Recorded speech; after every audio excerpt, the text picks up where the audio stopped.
Então os que lhe aceitaram a palavra foram batizados, havendo um acréscimo naquele dia de quase 3.000 pessoas. Essa palavra aqui, aceitar, o verbo aceitar, é o mesmo verbo que está sendo lá no capítulo 21, sendo traduzido por receber. Então, receber o apóstolo Paulo, receber a palavra do apóstolo Paulo, é exatamente a mesma palavra que receber a palavra de Pedro. E eles receberam, voltando lá para o capítulo 21, com alegria. Lá eles receberam a palavra e foram batizados, ou seja, receberam de verdade a palavra, com mansidão, fé e espírito de prontidão, como diz o catecismo. Aqui eles receberam a palavra do apóstolo Paulo, receberam a ele mesmo com alegria. Porque receber a palavra e receber quem prega a palavra são coisas muito semelhantes. Você não pode amar o seu pastor e você odeia a palavra que ele prega. Isso não tem relação.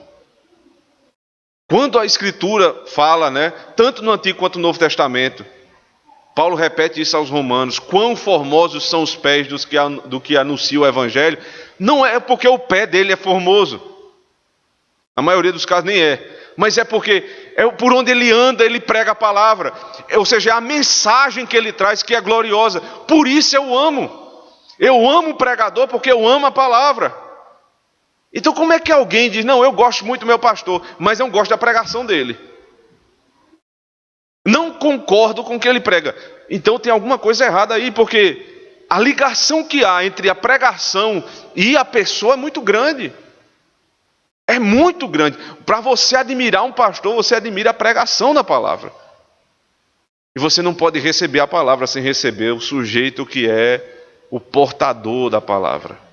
Por isso, quando a igreja de Jerusalém recebeu o apóstolo Paulo, assim como recebeu a palavra de Pedro, no capítulo 2, recebe a palavra de Paulo e o próprio Paulo com alegria. Aqui também é preciso tratar outro ponto. Não importa se é Pedro ou se é Paulo. Não importa se sou eu ou se é outro pastor que vai assumir o púlpito aqui para pregar. Se ele pregar a palavra, os irmãos devem receber com alegria. Com alegria. Já fui membro de uma igreja logo no começo da minha fé, em que a secretária confessava que no domingo à tarde, já que lá não tem culto pela manhã, o telefone não parava para saber se quem ia pregar era o pastor titular da igreja ou o pastor auxiliar. Porque se fosse o pastor auxiliar, muita gente não ia. Só ia se fosse o pastor titular, porque era tido como grande pregador.